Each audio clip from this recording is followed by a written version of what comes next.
Hello, everyone, and welcome to another action-packed episode of Bodied, a Cloud9 fan cast. I'm your host, Havocpuss, and I'm joined by Frozen Creek. Hello. I am coming to you on Wednesday afternoon. It is April Fool's Day. Something that I did not think was very funny this morning. I woke up and I was in so much pain I had to roll out of bed, Oh, and that has never happened to me. And it is a sign that I am officially that old. sounds awful. I'm 28 and I have been bitch slapped by old age already. So You're that's my day. 28, and already you have the body of like a 50-year-old. Yep, that's what playing tuba for 4 years in college marching band does do, though. So Oh, lucky I don't have. let that Lucky I've never done that. be a lesson to everyone. Yeah, there were a lot of good moments, and now it's just bad from here on out. Well, from 2014 to here on out. So it is what it is. But that's my day. I've been quarantined in my room. Besides that, how have you been? Tired, mostly from work. I do have a bunch of comics that I can read though. So I'm eventually gonna get to that. I'm actually pretty lucky because the comics that I ordered from that there's like this website called I probably mentioned it before, but it's called mycomicshop.com, and it's a really cool comic book store because they have like almost everything. Like you can search for any issue or any series in particular, and they'll probably have it, and you can buy it from them, and they'll ship it to you pretty quickly. Like I'll usually get my order within like a week or so. Mm-hmm. But I ordered some more X-Men stuff, and I was, it was like a couple weeks ago, and I was thinking like, I should probably order this now just in case like the postal service shuts down or something, and I can have a little bit more to read. And like yesterday, I found out that they were having to close for the time being because of the virus, and like Texas, Oh yeah. like they're located in Texas, and Texas is doing like, I guess like a lockdown thing where like people aren't supposed to be leaving or whatever. Yeah. Unless they're Same thing. like essential businesses or something. I'm assuming the same thing as Michigan. Yeah. So they're having to kind of close temporarily, and I'm like, oh boy, I think I got these like yesterday. Like I think I got them like Monday. So it was a very like, yes, I beat the window. Oh yeah. I've been ordering a few things. I'm kind of scared things might get delayed, but my new suit came in from Canada. I ordered a headset off Amazon yesterday, and I ordered some clothes because I'm stuck inside all day and I'm not spending money on anything, so it's just piling up, and I should not be spending it, but I am. Oh, nice. So I'm with you. Yeah. Well, let's jump right into some stuff. Rainbow Six won 3-0 against Talent Esports and won the Korean Open Championship. Rainbow Six does things kind of weird. They do like these little like mini, I guess, tournaments where it's like you play like a few rounds and then like whoever wins, like, because there's only 4 teams in their division or what, in their like region or whatever. So they kind of do like these little small tournaments. Mhm. But we won this one that was going on, I guess, and that's pretty great. Yep. Big important news.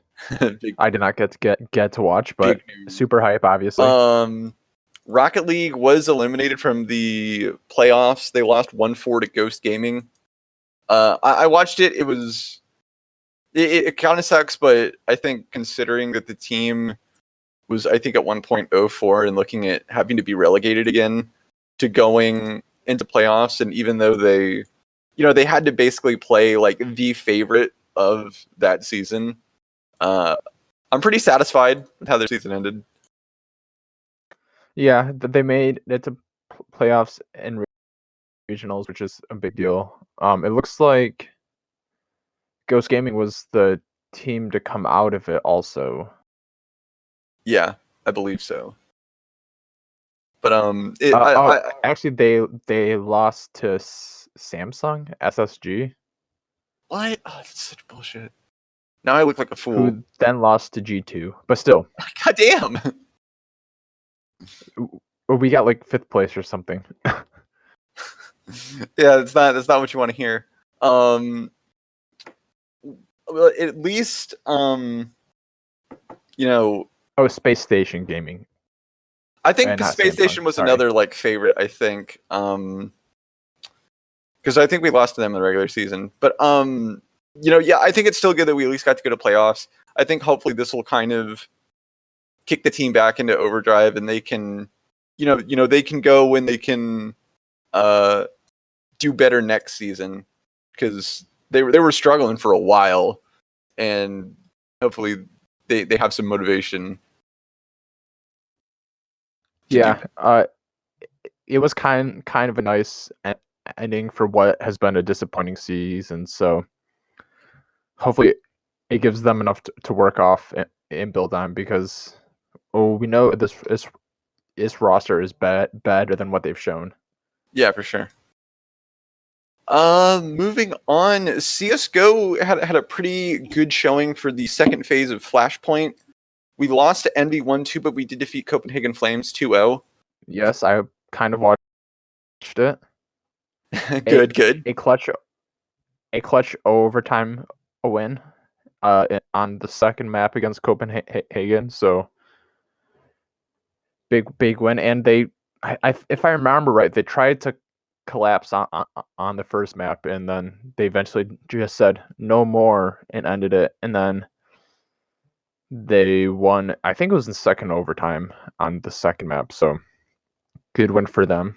Yeah, the team is looking good in Flashpoint. For the most part, I think their issues currently have been like closing out games because they'll get like these really big leads, and then I think like I'm not sure if they'll just they'll maybe get more conservative because they're so far ahead, or what. But it'll be like, oh well, we're 13-5. We should be able to close this game out pretty easily, and then it'll get to like 13-13. And you'll just be watching the match and being like, what happened, you guys? We were so far ahead. And I think that's something that they definitely need to work on. Yeah, I think that's happened every match so far that I've seen. Yeah, it's happened to a lot of their matches recently, where they'll be really far ahead, but then they'll lose a lot of their lead, and it's a little worrying, but I think it's understandable. I think this team hasn't been around for a while. I think ATK hasn't played in a lot of matches, so they're kind of new, still relatively. And I think that they still have a lot of room to grow, and I think they're still doing a lot of growing. But I think if they can polish up losing all those leads, I think that the team can they can be a lot better and be a more formidable team. Oh yeah, and they're doing well in Flashpoint, all things considered. So getting some more competitive experience is a huge step for them. Yeah. I think as long as they get more competitive experience, I think that's good. They can continue to work on stuff and be better. So I do think it's good that they're winning the majority of their Flashpoint stuff and everything. So it's great. But moving on, we have some Overwatch stuff. I've been missing it. I haven't been paying too much attention to it. But British Hurricanes have apparently been crushing the Overwatch contenders scene. They beat Young and Beautiful 3-0.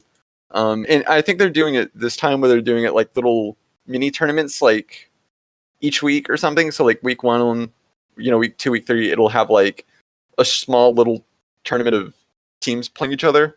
But I think British Hurricanes have been undefeated so far in all the weeks that they've been doing, which is pretty great. I'm not sure If you because go to what I'm looking at is not updated. So no, yeah, if you go to the Overwatch Contenders website, it hasn't been updated since like last year or something. yeah, July. Which is it says their last honestly unacceptable. July 25th, 2019. Fix your shit, Blizzard. Come on. We all know is not correct. What? I just think it's kind of unacceptable. Like like you're having contenders go on and everything, and you're having this whole contender season, and like there's just the website just isn't updated, like at all. Yeah, You're right. It is unacceptable when teams are paying 20 million to buy into Overwatch League, and this contender scene is a huge part of developing talent for the actual Overwatch League, and they can't even update it for 9 months. Yeah, it's silly. But I am glad that the British Hurricanes are still playing and they're still crushing it. They've always been a really solid team, and I'm glad that they are still living up to that strength in Europe. So good job, guys. I don't honestly know what the deal is with London and their Overwatch League season. It might just be done for a while. The last thing I've seen is that the team actually has moved back to Korea due to the virus and everything. And there's probably multiple reasons for that. You know, their healthcare is probably better, and two, you know, they That's probably not have saying much. they no, it's really easy to beat America in terms of healthcare. But we have a you know, they probably have better healthcare. They probably have a better understanding of what's going on with the virus. And also just their families are probably there. And it's probably just safer overall for them to be in their home country rather than, you know, stuck in New York or New Jersey or whatever, wherever they were for the most part.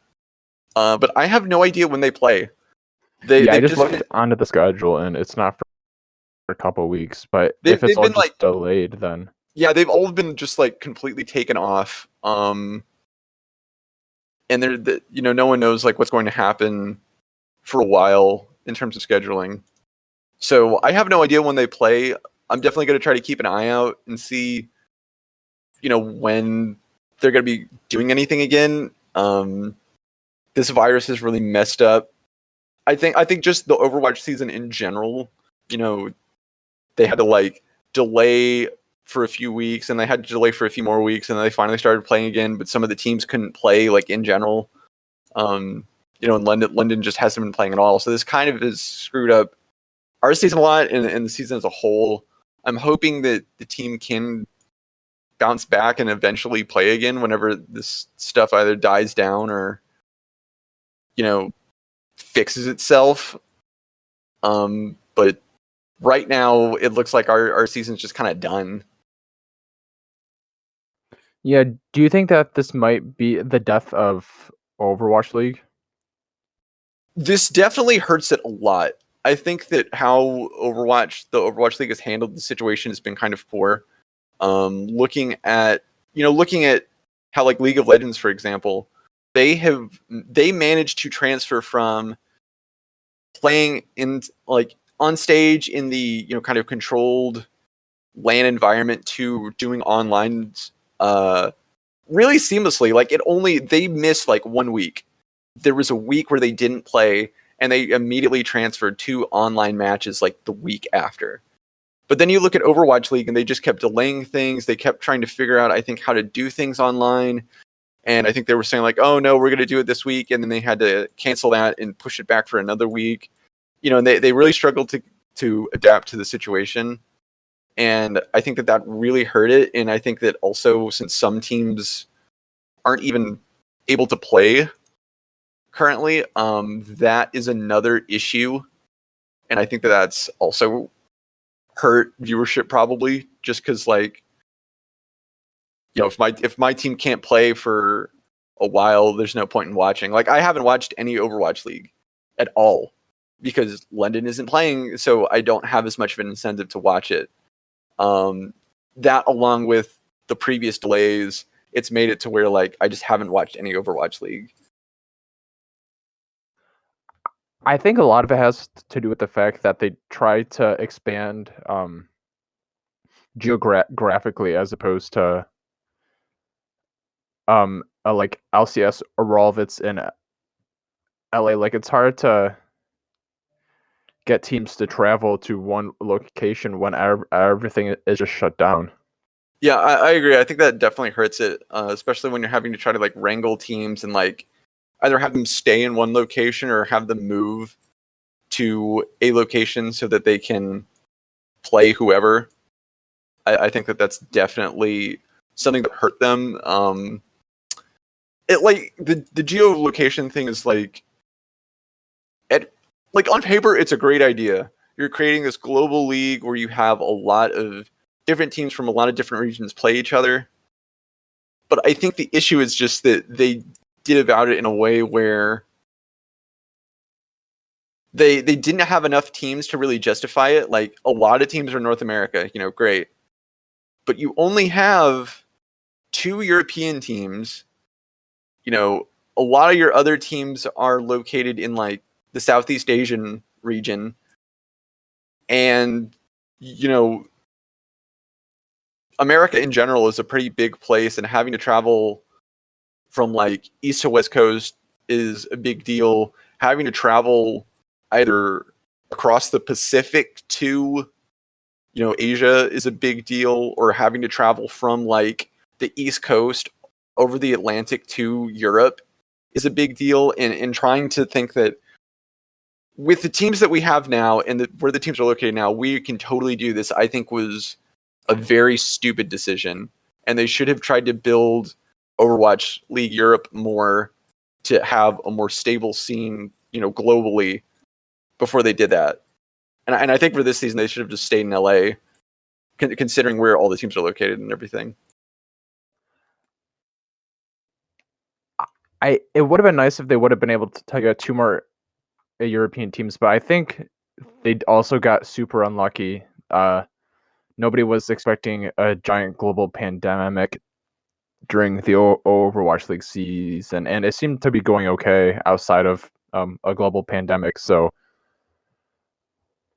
I think it was just bad luck, honestly.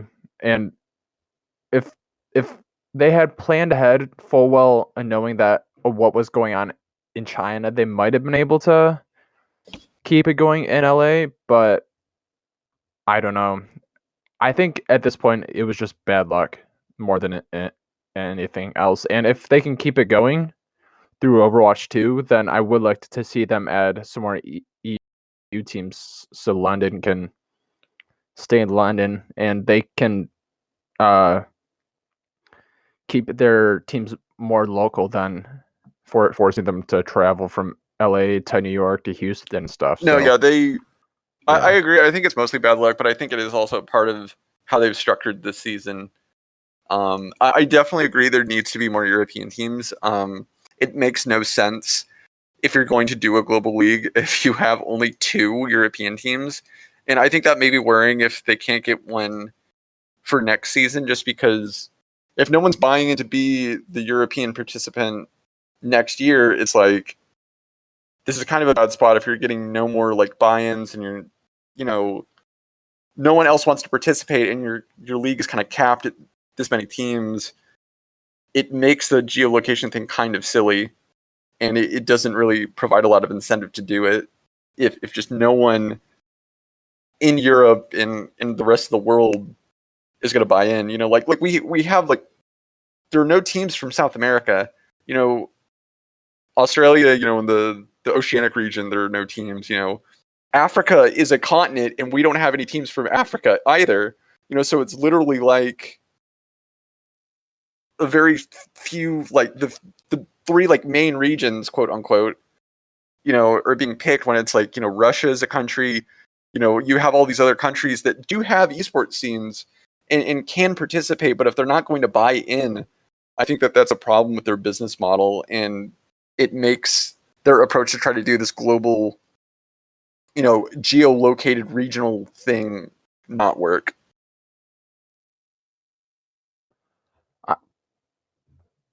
I do agree to a sense, but I also just think that part of it was bad luck in timing.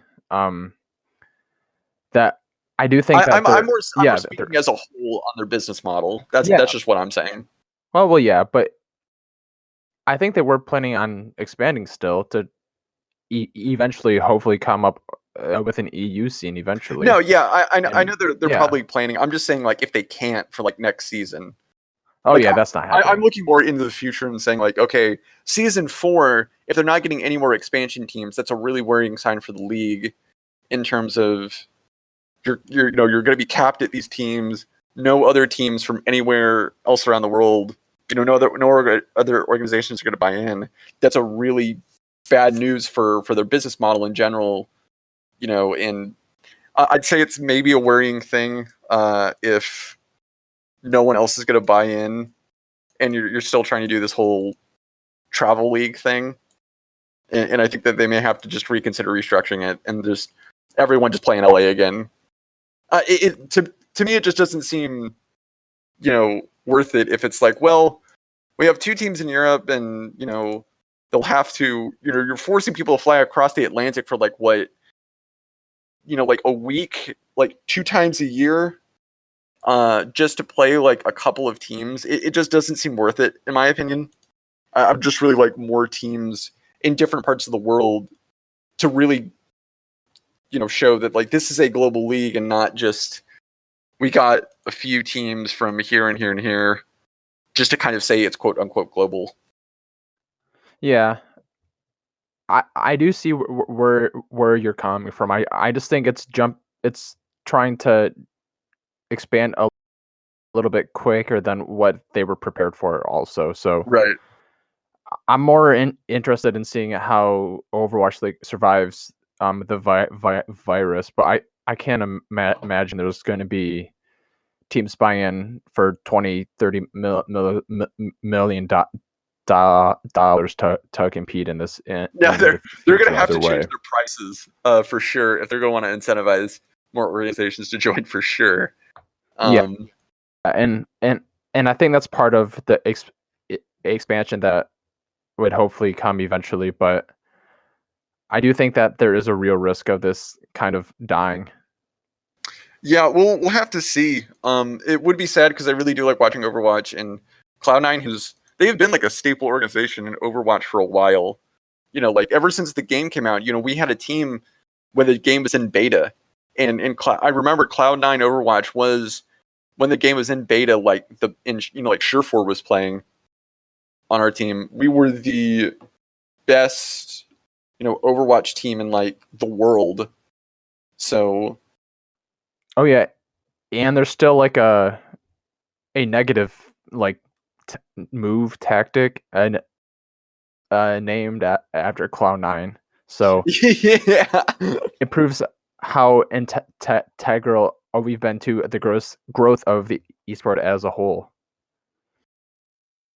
Yeah, it's definitely we're definitely ingrained into Overwatch. I just hope that we don't end up falling out of it because Blizzard managed to just not manage their scene correctly. Yeah, but I guess moving on, we've rambled enough about Overwatch. We got to move to the meat of the show, the best part of the show, which is League of Legends and Cloud9's 2-0 week, and we're probably going to be talking about the Team Liquid game a lot. But what did you think of the Evil Geniuses game? I actually really liked it because we had a pretty good comp, and we were able to see like I was really glad to see Niski on Ornn because that is the strategy, and I was curious to see how he could play Ornn. And I think he actually did really well. The team did engage in stuff really well, and we just kind of steamrolled EG, which is somehow the second place team in the standings.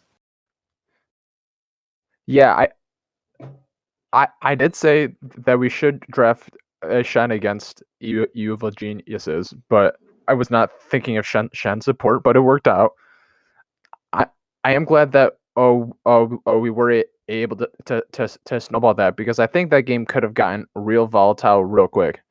Oh yeah, like if you oh, I'm sorry, go ahead and finish. Oh no, you're fine. With Svenskeren on Lee Sin, and I'm trying to think who everyone else was on. Jizuke was on. Watch the match. Jizuke was on Kale, and Bang was on Kai'Sa. Yeah. And I was gonna say like, yeah, like you could tell like at that last fight, like Cena, like it was Shen, Gragas, and I forgot who Licorice was playing, but he was on Quinn. Quinn, yes, but like the thing was like, Niski died and Sven died, and you could tell like eventually C9 would just lose fights because EG had better scaling. So like I think if they didn't end the game there, they were probably going to start to lose and maybe lose the game just through EG's like super high scaling comp. But I'm glad that they were able to they crushed it so hard. Like they were so far ahead so early that it kind of didn't matter. Yeah. And I was honestly really surprised that the Quinn pick worked, and I was really glad that like Cloud9 like, okay, we have an answer for the Renekton. You know, they pick Renekton super early. We have this counter pick that we can do. Like Kuma was able to do nothing in lane just because Quinn was able to win out on a lot of trades and just have a better lane push. That Kuma was so far behind, and he was so irrelevant in that match. It was basically a 4v5 for most of the game. And I think that the Quinn pick was super smart, and I was really glad that we were able to show that we could play Ornn in the mid lane, and Shen support was a really good like flex pick that we also kind of did. So overall, the Evil Geniuses game was a really good sign, especially after the week before where we were kind of struggling in some of our matches just because it was like the first week of onlines and we were maybe trying to experiment a bit too hard and everything like that. Yeah, it was a good preview for what we would end up seeing on Sunday, but I'm overall super happy with it.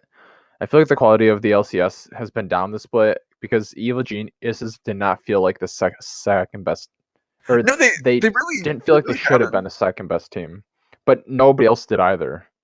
No, that's what's so weird about this season is that every other team just seems to just be like bundled together in the same sort of quality of play, and we have been on such a grade higher. It's honestly really difficult to tell like who is good because like one week it'll be like, okay, FlyQuest is sitting at number 2. They definitely look like a strong team. And then they'll just lose out that week and it'll be like, okay, well I guess like 100 Thieves look good, but then 100 Thieves will play bad. And then it's like, okay, Evil Geniuses is now somehow on a hot streak. And then we just crush them into the dirt and they look bad. And so it's just like I can't tell who is good and who is not, just because play from week to week has been so inconsistent from these like teams that keep trying to compete for like the top 4 spots and stuff. Yeah, I think it really is true that Klein is the only good team and everyone else is just bad. It's like We're our own region. yeah, it's like we're Ohio State, Clemson, and Alabama, and everyone else is a run-of-the-mill Big Ten team, Yeah. and we're just slapping them up and down to the block pretty easily. So I'm hoping it continues because we need to win the split. Oh yeah, and speaking of slapping, the Team Liquid game, that was probably the best League of Legends I've seen this spring split. Yeah. It was such a good game. I think what was great was that no team really had like a gold lead. Like if you're watching the gold, no team really was super far ahead. I think the most it went either way was like 2,000. And C9 was winning early with how they were playing the map, and then Team Liquid had like a better fight comp, and they had this condition of if we kill Tom Kench, we win basically the rest of the fight because they just have so much CC. And then I think C9 realized like, okay, all you really have to do is kill Double Lift because he's the only real damage threat on Team Liquid's team. So they just dive him with Olaf and Renekton. They wipe him out almost instantly, and then they just win the rest of the fights because Team Liquid had no other damage. And it was great to see them adapt, and the backdoor play was actually completely brilliant because Cloud9 released like their comms episode for this week, and Vulcan was planning it like literally like I think a minute or two in advance of the play, and just be like, no, we can totally do it. Yeah, I haven't actually watched that yet. I have it open, prep to watch when we're done, but I really feel like this is a game that we should have lost, but I think it goes to show that this team is just good because they came back from a tough position and still managed to pull out the win because Team Liquid had everything they needed to protect Double Lift from Iniski, Olaf, and Renekton, and they scaled better too. But we were able to keep coming back and flanking and equalizing, putting down the equalizing, and eventually we pulled off a sneaky play and won us the game. So I'm happy with how it went. It did feel semi anticlimactic, but it also felt good just bitch slapping Honestly, it felt really good just double lift because out of playoffs. it feels really good just because I think that backdoor play shows that we are a cut above because we had the foresight and the planning to be like, no, they have no vision in their blue side jungle. All you have, they're going to 100% contest for Elder. All you have to do is draw them towards Elder like we're gonna fight. And we have Tom Kenchel and Sven's like super on hit AP build. He crushes turrets like instantly. And Vulcan has demolished, so it's just like, no, just get them all out of the base. We can win. And they pulled it off seamlessly. And I think that was really good. I think in terms of compositions, I agree with you that Team Liquid had the better composition just because of how much crowd control they can layer. But I think that I'm of two minds about C9's comp. I think partially they kind of trolled. I think Niski and Sven not taking cleanse, I think, was a really poor decision considering how much CC they had. And I think also them not choosing enough really great crowd control to mix with Rumble was kind of a bad idea as well, just because like the only way you can really have a successful Rumble is if Sven lands the Chains of Corruption. And so if you don't use that, it's like, well, you'll throw the Rumble ult down, you'll get some good chip damage onto, Team Liquid, but as a whole, that equalizer is not going to really do anything. Rumble's Flame Spitter isn't going to really do anything. And I think that if they had some better crowd control, they would have helped Rumble a lot more with just damage output. But I think overall, I think the compositions are really interesting because they counter each other kind of. Team Liquid countered us in that we have so much crowd control that we blow up at least one person instantly, and you're constantly at like a 4v5. But Cloud9's is really interesting because it's like, we have enough damage that we can completely go through your front line and kill Double Lift just through diving him. And if we make it into the 5v4 scenario, we have more damage threat than you, and we can win out, kind of. So it's a really interesting kind of paper, rock, scissors kind of moment, I guess. And, it depends on kind of who gets picked off first and how the fight plays out from an individual perspective. Like Licorice and his flanks on Renekton, I think single-handedly won us the game because, he flanks, Olaf dives with Ragnarok, we kill Double Lift, and then the fight's just kind of over. Because if Sven is alive, and Niski is alive, and Blabber is alive, and Licorice is alive, you have 4 damage threats versus Team Liquid's 1 with Impact's Aatrox. And I think just, if you can eliminate Double Lift, the sheer threat first, C9 wins. But if Team Liquid was able to like take away Tom Kench, who is really their only QSS protection since they didn't take cleanse on their carries, and they take out Sven or Niski or anyone else, basically, like you kind of just lose that fight outright. So it's a really interesting kind of paper, rock, scissors kind of moment. But I think how C9 played it was really great. It was a really exciting match, and I was really happy that not only we beat Team Liquid, but we beat Team Liquid where they were actually trying for like the first time in the season. Yeah, I would have liked to see it be a little more one-sided for us, but I do think that we executed our comp well. Just to add on more to what you said, I think that Licorice and Niski did a really good spot fighting around choke points and using the terrain to their advantage. Like Licorice would come in from a flank from behind, and that would leave very few places for Ash to go to run away from the equalizers. So Niski would lay it where Ash had to run. So they either had to peel for Olaf or running at them.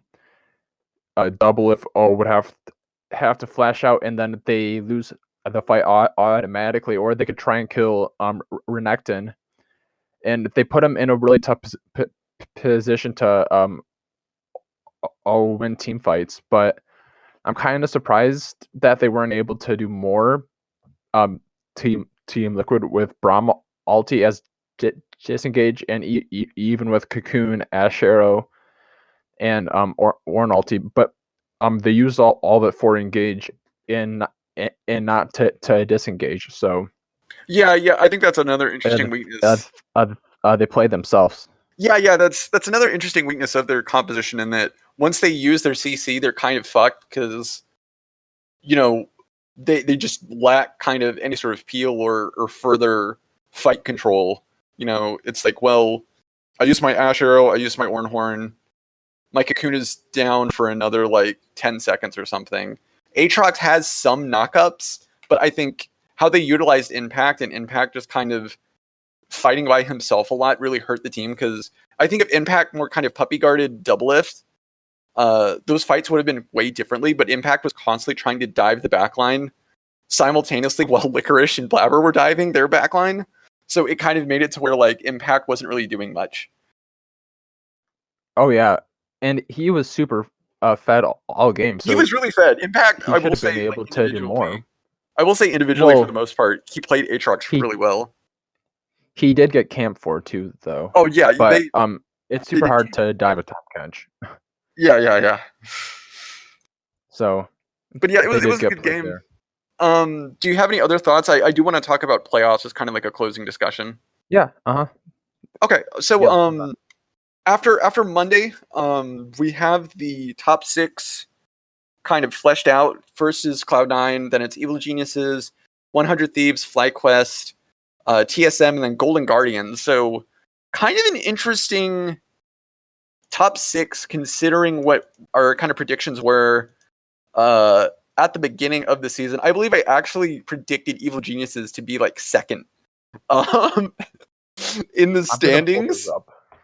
Yeah, pull it up, because I'm actually really curious what we all thought. All right, you had Team Liquid, Evil Geniuses, Cloud9, TSM, 100 Thieves.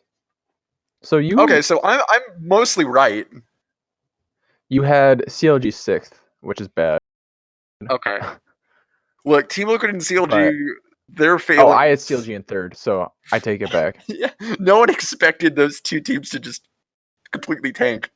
Yeah, but Evil Geniuses got CLG's old coach, so I think that's why they're good. Yeah, that's probably why. I was the only one not high on Evil Geniuses. I was high on them from an on-paper perspective, and did not expect them to finish second in this manner. Oh yeah, it just not being good, but just not being as bad as everyone else. They had like a really crazy start where they were just flailing and like in free fall and playing really poorly, and then somehow they got on like a hot streak. And I think part of it is that teams weren't banning out Jizuke well enough, because like it seems like he has like a certain champion pool where it's like, okay, take away his LeBlanc, take away his Echo, take away his Rise, he instantly becomes less effective. And we kind of saw that when we played him last week. And so Jizuke kind of struggles, and Kumo has been struggling all season. So the only lane Sven has to gank is bot lane. And we have a really strong bot lane. And so it makes it really difficult for Svenskeren just to make plays in general versus Cloud9, and, you know, who's like, all of our lanes are winning. This makes it super easy for Blabber to just do whatever. Yeah. I wasn't listening. I'm sorry. Oh no, you're fine. I was just talking why. I'm looking up at the actual standings so I can compare. But yeah, but in the end of it, after 100 Thieves got through their tiebreakers, we picked them over FlyQuest to play in the first round of playoffs. So what do you think about picking 100 Thieves? They've been hot, and FlyQuest has been really cold. So I think it's an interesting from our perspective in that we have beaten them twice this season. So I think that, we've beaten everyone twice except for TSM in that one loss. So I think that C9 is very confident that whoever you pick in this winners bracket, we beat. And I think they picked 100 Thieves solely because if we beat them, they go to the losers bracket and they have to play against TSM, potentially knocking TSM out. I'm not convinced that happens because the first game that's played is the FlyQuest Evil Geniuses game, and TSM gets the loser of the first game played, I think. I thought it was match 1, match 2. Actually, that could be, yeah. I think that's correct. So I think what they're doing is, so whoever loses Evil Genius FlyQuest, they have to play against TSM. If TSM wins that, I think Cloud9 is banking on 100 Thieves beat Golden Guardians. So in the second losers match, they're banking on TSM will most likely play 100 Thieves in the second round of losers, and then after that, they're basically trying to make it so TSM has the worst time in losers to make it so that we have the best chance of not seeing them in the finals. Well, it doesn't really matter if we beat 100 Thieves than Evil Geniuses. Then TSM has to get through Evil Geniuses to get the finals, and they might not even play 100 Thieves. No, yeah, I think it's just they're just trying to secure and make sure that they don't play TSM and just give them like the most hardest competition possible. I think they're just trying to do some chess, and I think they're also just confident. I don't think they played it. I don't think they played their chess right because TSM would probably get FlyQuest, who isn't very good. Oh no! They played it right. It's fine. No, they did not play it right. Oh, whatever. If that's the case, everyone is saying that TSM gets 100 Thieves, but I don't think that's correct. But I could be wrong because it's for the second round. I think that's what they're trying to plan on. Yeah, but they would, if TSM plays FlyQuest and beats them, then they play the winner of Golden Guardians 100 Thieves. Yeah, and they're assuming that 100 Thieves beats Golden Guardians. Why wouldn't they just send 100 Thieves against TSM first, though? I don't know. I mean, FlyQuest is a better opponent to play because they don't have.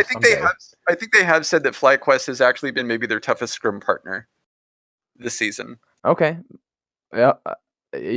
Well, that is a reason I can get behind, but I don't think making it harder for TSM was ever in their math. So regardless, that's I think where I'm at. I think the 100 Thieves matchup, I think we're fine.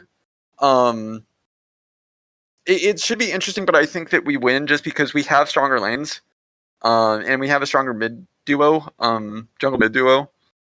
I think like watching 100 Thieves play, Munoz seems to be very off and on.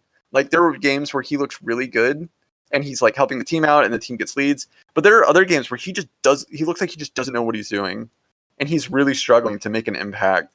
And I think that mixed with Ryoma's got better from when he started to where the season ended, but I think he is still kind of a weak mid laner, and it depends on who you give him. And then I think in terms of bot lane, Sven Vulcan, I think blow Cody Sun and Stun out of the water in terms of matchups. I think Someday is the only matchup that we have to worry about, and as long as C9 makes it to where Someday doesn't get ahead and he's not on anything super impactful, I think we just win out. I mean, I think we should just win out in general, and if we don't, then I'm gonna start to be a little bit concerned, just because I'm not sold on 100 Thieves in general, but I think that they have a better win condition against Cloud9 than FlyQuest does, because they have Someday, who is probably the best player in the league at his peak, but he's also playing with Ryoma and Cody's son, so Yeah, it does make it a little bit different, but he's still absolutely fantastic. yeah, and I think if you look at a lot of 100 Thieves games, a lot of it is them playing around Someday and helping him get advantages and making sure that their other lanes are at least not super far behind. Cody-san has had some pop-off games. I think Ryoma even has had pop-off games, or, He's improved a lot. He's improved, and there have been LeBlanc games where he's actually doing super well. Like the one that we played against him, Ryoma was actually doing really well on LeBlanc. Not last week, but a couple weeks ago. Yeah, so I think that 100 Thieves is an alright team, but I think that with what they have to work with versus what we have to work with, I think that we just have the greater advantage. Yeah, I think so too. I think that the math adds up to where we should just steamroll them 3-0, and that if they win a game, it's going to be fluky and through Someday based off something that Medios does. Yeah, I agree. I think that it's definitely going to be driven by how much Medios and Someday can impact the rest of the game. I'm curious to see what we're going to do draft-wise. I've always been a vocal proponent against best of ones just because it really kills any team's like ability to adapt to playing multiple matches in one day. I'm sure that that's not how they scrim, and they do a lot of best of threes for scrims, but I think that it'll be really interesting to see how we play a best of three in playoffs, just because it's easy to win like the first game because the team doesn't know what the other team is doing. But then it's like, okay, well they had a certain idea, and then they're going to try to build off that idea for the next game. What can we do to make that idea not as good? And so I'm really interested to see how Westrice and Reaper can adapt their drafts from game to game. I think that their drafting this year has been really great, and I think that Westrice as the assistant coach has been a really great addition to our team, and I think he's been actually one of the big reasons why we've been drafting really well and why we've been performing at a higher level. So I'm really interested to see how the drafting will shake up from game to game.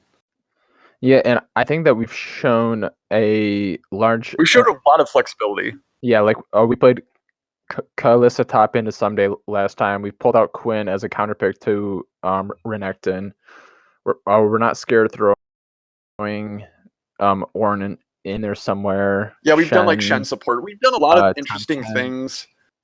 We've shown that also Blabber can play more than Gragas, because for the past couple of weeks he's only been playing Gragas, and I think that may partially be because they didn't want to show his whole champion pool.